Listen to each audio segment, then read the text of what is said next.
ശ്രീ വിഷ്ണുപുരം, ഇന്ത്യയിലെ ഏറ്റവും വലിയൊരു തിരുത്തൽ ശക്തിയായിട്ട് എല്ലാ കാലത്തും നിന്നതാണ് ഇടതുപക്ഷം. നമുക്കറിയാം, UPA സർക്കാരിൻ്റെ കാലത്ത് ഇടതുപക്ഷം ഒരു തിരുത്തൽ ശക്തി തന്നെയായിരുന്നു. അവരുടെ വാക്കിന് വലിയ വിലയുണ്ടായിരുന്നു. എന്തിന് CPM-ൽ നിന്ന് ജ്യോതി ബസുവിനെ പ്രധാനമന്ത്രിയാക്കാൻ വരെ ക്ഷണിച്ചതല്ലേ, അതവർ നിരസിച്ചു. അത് ചരിത്രപരമായ ഒരു വലിയ മണ്ടത്തരം കൂടിയാണ്. ഇന്ന് ഇടതുപക്ഷം ഇന്ത്യയിൽ ഇല്ലാതായി തീർന്നിരിക്കുകയാണ്. അതിൻ്റെ ഒരു ഏറ്റവും അവസാനത്തെ ഇടമായി കേരളം.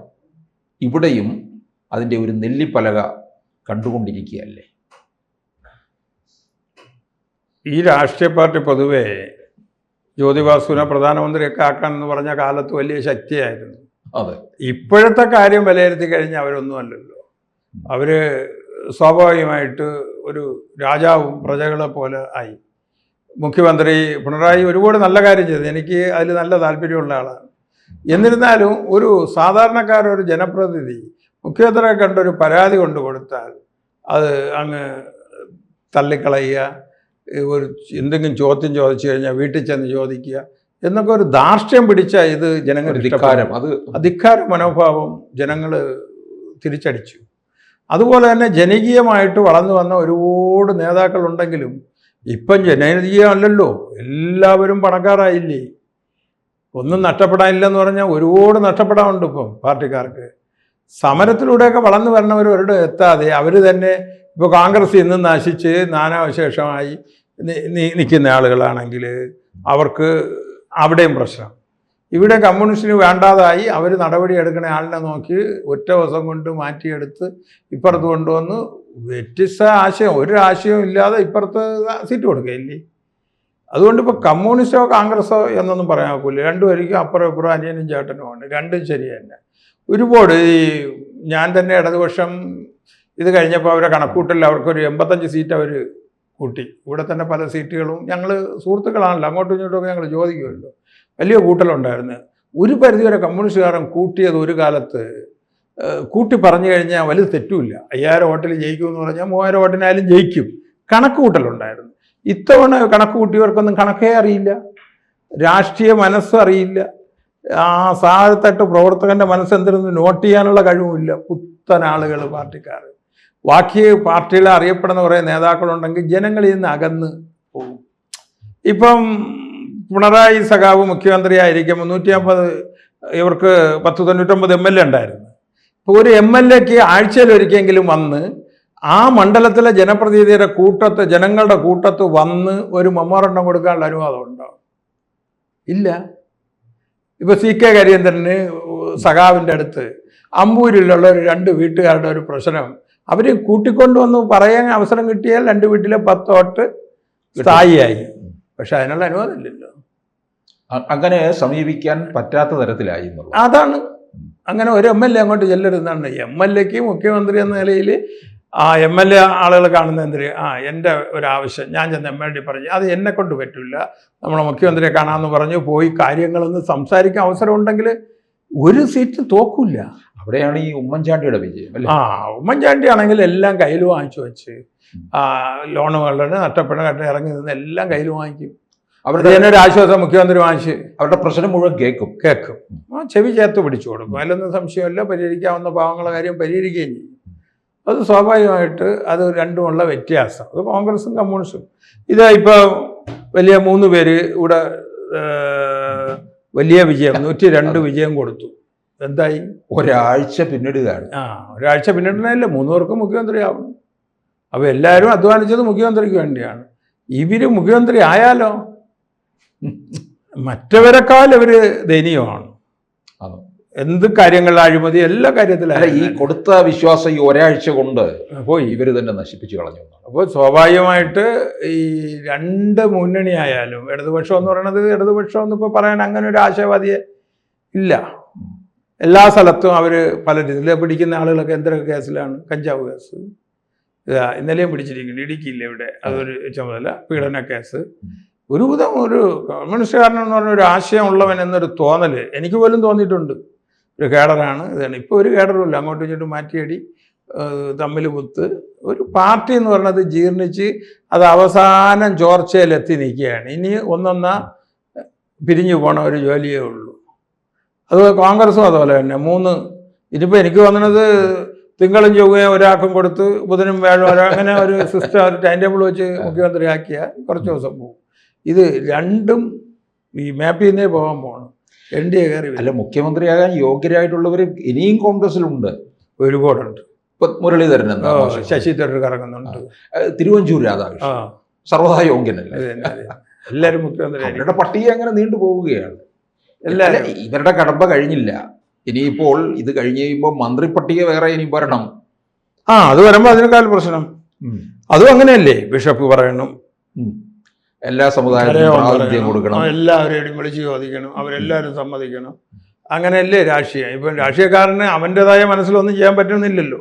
അപ്പോൾ ശ്രീ വിഷ്ണുപുരത്തിന് തോന്നുന്നില്ല ഈ ലീഗിന്റെ ഒരു കളി ഇതിനകത്ത് നല്ലപോലെ നടക്കത്തില്ല? ലീഗ് പറയും പോലെ ആടുന്നത് VD സതീശനെന്നൊരു തോന്നലുണ്ട്.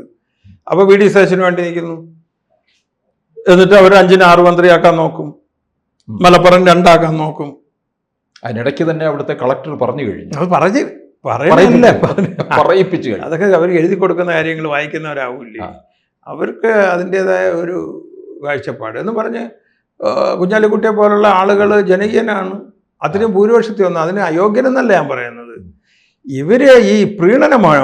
ഞാൻ എന്തുകൊണ്ട് 2 പാർട്ടിയെ കുറ്റം പറയുമ്പോഴും സ്വന്തം പാർട്ടിയിൽ പ്രീണനം ഉണ്ടെന്ന് ഞാൻ സമ്മതിക്കുന്നില്ലേ. അങ്ങനെ ഒരു പ്രീണനത്തിൻ്റെ ഒരു പാർട്ടിക്കും ആവശ്യമില്ല. ആരാധന കേന്ദ്രങ്ങൾ ആരാധനയ്ക്കുള്ളതാണ്. അവർ പ്രാർത്ഥിച്ചിട്ട് കാര്യങ്ങൾ പോയിട്ട് അങ്ങനെ നോക്കി, അതിനപ്പുറമുള്ള ചാൻസ് അവർക്ക് കൊടുത്താൽ അവർക്ക് സംഗീതമായുള്ള ചിന്തകൾ അടിച്ചേൽപ്പിക്കും, ഒന്നും ചെയ്യാൻ കഴിയാത്ത അവസ്ഥയിലേക്ക് വരും. അല്ല, അങ്ങനെ വരുമ്പോൾ ഈ CPM-ന്റെ ഒരു പ്രസക്തി കേരളത്തിൽ ഇല്ലാതാകുന്ന ഒരു കാഴ്ചയല്ലേ? കാരണം NDA ഒരു 3 സീറ്റോടുകൂടി മുമ്പോട്ട് വന്നു. ഇനിയിപ്പോൾ അതിശക്തമായിട്ട് മുമ്പോട്ട് പോകുമെന്നുള്ളതാണ്. ഇനിയിപ്പോൾ അവരുടെ ഈ പൂട്ടിക്കുക എന്നുള്ള ഇതൊന്നും ഏശാൻ പോകുന്നില്ല എന്നുള്ളത്. പക്ഷെ അത് അവർക്ക് ബാലിശമായിട്ട് പറഞ്ഞാൽ ആ പൂട്ടിൻ്റെ ഇരട്ട പൂട്ടാണ് അവിടെ കുറച്ചുകൂടി അവർക്കെതിരായത്. അങ്ങനെയൊന്നും ജനാധിപത്യത്തിൽ രാഷ്ട്രീയ പാർട്ടികൾ മത്സരിക്കുമ്പോൾ ഞാൻ 2 പൂട്ടിടും 3 പൂട്ടിടും. അത് രണ്ടുപേരും പറഞ്ഞില്ലേ, VD സതീശനും പറഞ്ഞില്ലേ, കേരളത്തിൽ 2ാം സ്ഥാനത്ത് പോലും ഒരിടവും വരില്ല, അവരാണ് തീരുമാനിക്കുന്നത്. ഇത് BJPക്ക് നേരത്തെ വോട്ട് കൊടുത്തതാണ്. ഈ 2 പാർട്ടിയുടെ വോട്ട് തന്നെ അവർക്ക് കിട്ടിയത്. ഇവർ ഇരട്ടപ്പോട്ടിട്ട് അവരുടെ വോട്ട് ഇഷ്ടം പോലെ കിട്ടി. ഈ ഒരിക്കലും വരില്ലെന്ന് പറഞ്ഞാൽ കോൺഗ്രസിൻ്റെ വോട്ടും ഇങ്ങോട്ട് കിട്ടി. അങ്ങനെയല്ലേ ജയിച്ചത്. ഈ ഒന്നിച്ച് വോട്ടിട്ട് തോൽപ്പിക്കാൻ പറ്റിയില്ലല്ലോ. അപ്പോൾ ഇനി പറ്റുമോ? ഇനി അങ്ങോട്ട് പറ്റില്ല. ഇവരെല്ലാം ഭയക്കുന്നുണ്ട്. കാരണം ബംഗാളിൽ 2016 3 സീറ്റായിരുന്നു, 2021 വന്നിട്ട് 77 സീറ്റ്, 2026 വന്നപ്പോൾ 200-ലധികം സീറ്റുകളുമായിട്ടാണ് അധികാരത്തിൽ വരുന്നത്. എന്നിട്ട് ലോകത്തൊരു മുഖ്യമന്ത്രിയും ജനങ്ങൾ എതിരായി കഴിഞ്ഞ ഉടൻ രാജി കൊടുക്കും. ഇത് രാജിയും കൊടുക്കില്ല. അത് സമതല വിറ്റിക്കിടന്നോടെയാണ്. 80ഓളം ക്ഷേത്രങ്ങൾ തുറന്ന്, ഒന്ന് ആലോചിക്കണേ. അവിടെ പാവപ്പെട്ട ഹിന്ദുക്കൾക്ക് ആരാധിക്കുന്ന ക്ഷേത്രങ്ങൾ പോലും അടച്ചുപൂട്ടി മമത. CPM-കാരൻ്റെ എത്ര ഓഫീസ് തുറന്നത് മാത്രമല്ല, അവിടുത്തെ പത്രത്തിന് പരസ്യവും കൊടുത്തു. സാറിന് അങ്ങോട്ടും ഇങ്ങോട്ടും പരസ്യമൊന്നും കൊടുക്കില്ലല്ലോ. അവിടെ അവർക്കറിയാം ഒരു കടപ്പാട്. ഓഫീസ് ഇതുവരെ തുറക്കാൻ പറ്റാത്ത ഓഫീസ് തുറന്നില്ല. കോൺഗ്രസ്സുകാരുടെ ഓഫീസും തുറന്നു. മമത ഒരു ഏകാധിപതിയായിരുന്നില്ലേ. അവരുടെ അന്വേഷണങ്ങളും കേസുകളും അന്വേഷിച്ച് വരുമ്പോൾ അവർ ജയിലിടിഞ്ഞാൽ ഇറങ്ങില്ല. ആർക്കും ഒരു ക്ഷേത്രം തുറന്നുകൂടാ. എന്താണ് കാണിക്കുന്നത്? ക്ഷേത്രത്തിൽ സാധാരണ കുറച്ച് ആളുകൾ പോയി തൊഴുന്നതിന് പൂട്ടിയിടുക, അതെല്ലാം ഒറ്റ ദിവസം കൊണ്ട് തുറക്കുക. അപ്പോൾ അവിടെ ആളുകൾ BJPയെ ആഗ്രഹിച്ചിരുന്നു. ആർക്കും ചവിട്ടി ഇവിടെ വിരട്ടുകായിരുന്നല്ലേ. ഇവിടെ ജോലി ചെയ്തുകൊണ്ടിരുന്ന ബംഗാളികളൊക്കെ വോട്ട് ചെയ്യാൻ പോയല്ലോ അങ്ങോട്ട്. BJPക്ക് വോട്ടിട്ടുണ്ട്. അല്ല, പോയതെന്താണ്? അവിടെ ചെന്നില്ലെങ്കിൽ റേഷൻ കാർഡ് കട്ട് ചെയ്യുമെന്നൊക്കെ ഭീഷണിപ്പെടുത്തുന്നുണ്ടായി. പക്ഷേ എനിക്ക് അവിടെ കുറച്ച് എൻ്റെ മോന് വീട് പണി കിടക്കണം. അപ്പോൾ കുറച്ച് ഹിന്ദിക്കാർ ഈ വയസ്സുണ്ട്. ഇവർ ഉച്ചയ്ക്ക് ഭക്ഷണം കഴിച്ചിട്ട് അവിടെ ഇരിക്കുമ്പോൾ ഞാൻ നോക്കുമ്പോൾ ഇവരില്ല മൊബൈലിൽ കൂടി സംഘഭക്തി ഗാനങ്ങളും BJP പാട്ടുമാണ് ഇടുന്നത്. കമ്മ്യൂണിസ്റ്റ് എന്ന് പറഞ്ഞാൽ അവിടെ നിന്ന് പോകുന്നതാണ്, ഇവിടെ നിന്ന് പരുവപ്പെട്ട് പോവുകയാണ്. അവരുടെ മുഴുവൻ സമയവും മോദിയുടെ പരിപാടികൾ കാണുക. ഇവിടെ നിന്ന് പോയെങ്കിലും അവിടെ ചെന്ന് വോട്ടിട്ട് കൊടുത്ത് ഇങ്ങോട്ട് വന്നുമില്ല. പിന്നെ എല്ലാവരും അല്ലെ, ബംഗാളിനി ഇപ്പം മാറും. പോയ ബംഗാളികളൊന്നും ചിലപ്പോൾ തിരിച്ചു വരികയില്ല. കാരണം അവിടെ നിലവാരം മാറുമ്പോഴേ നിലവാരം ഭയങ്കരമായിട്ട് മാറും. അപ്പം മാറും, NDA വന്നാലേ മാറും. കേരളവും മാറും എന്ന് പറഞ്ഞ പോലെ എല്ലാം മാറും. പശ്ചിമ ബംഗാൾ, ത്രിപുര, അങ്ങനെയുള്ള ഇവരുടെ സെൻറ്ററുകളിലെല്ലാം ജനകീയമായ മാറ്റം ഉണ്ടായില്ലേ? ഒരു 10 വർഷം പാഴാക്കിയെന്നേ ഞാൻ പറയും. 10 വർഷത്തിന് മുമ്പേ ഈ NDA കയറിയിരുന്ന കേരളം എന്തെല്ലാം മാറുമായിരുന്നു. ഭയങ്കരമായ മോദിയുടെ കാഴ്ചപ്പാടിൽ കേരളം വളരണം. അതിന് 10 കൊല്ലം പാഴാക്കിയെന്നാണ് ഈ ജനങ്ങൾ. വിഡ്ഢികളാണ് നമ്മൾ, അല്ലെങ്കിൽ അറിഞ്ഞ് വോട്ടിട്ട് കൊടുക്കണം. ഇനി വൈകിച്ചാലും കേരളത്തിൽ അതിങ്ങനെ തന്നെ പോകും. ഇനി രാഷ്ട്രീയം ഒരു കച്ചവടമായിട്ടൂടെ നടക്കുകയാണ് ഇരുഭാഗത്തിനും. ഇത് ഇപ്പം തന്നെ തിരുവനന്തപുരത്തെ മിക്ക ലോഡ്ജുകളിലും റൂമില്ല. ഭരണം വന്നില്ല, അതിന് മുമ്പ് എല്ലാവരും ഓരോരുത്തരുടെ ട്രാൻസ്ഫർ ഇതുമൊക്കെ കൊണ്ടുകൂടെ കയറി. ഇനി എല്ലാം ഭരണമാണ്, പണത്തിൻ്റെ ഭരണം. അപ്പോൾ എന്ത് ഗതികേട്! ഇതൊക്കെ ജനങ്ങൾ അനുഭവിച്ച് നഷ്ടപ്പെടുന്നതല്ലേ. അത് മാറും.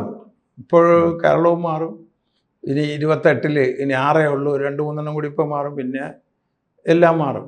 കൂടുതൽ വാർത്തകളും വിശേഷങ്ങളും നിങ്ങളിലേക്ക് എത്താൻ ABC മലയാളം സബ്സ്ക്രൈബ് ചെയ്യുക, ബെൽ ബട്ടണും അമർത്തുക.